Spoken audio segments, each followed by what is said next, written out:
Welcome to Kenton's videos. Enjoy the video. You start by assessing the exact problem, pinpoint runs versus generalized sheerness so you know what to do first. Once identified, choose a method that matches fabric weight and color. Thin synthetics prefer iron-on tape, while woven cotton accepts stitches.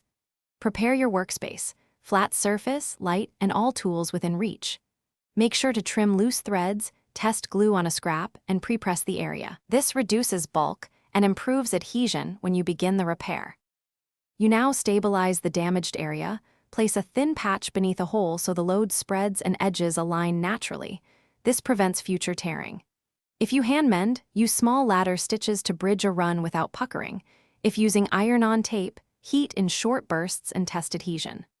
Once done, press the repair gently so fibers set and try on the pants. This reveals any tension points you missed, so you can adjust the stitch length or add a tiny reinforcement patch.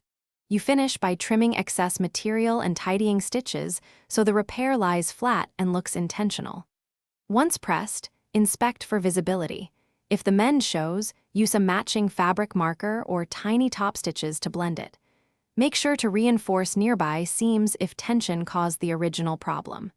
If the repair puckers or separates, restabilize with a slightly larger interior patch and repeat the pressing step.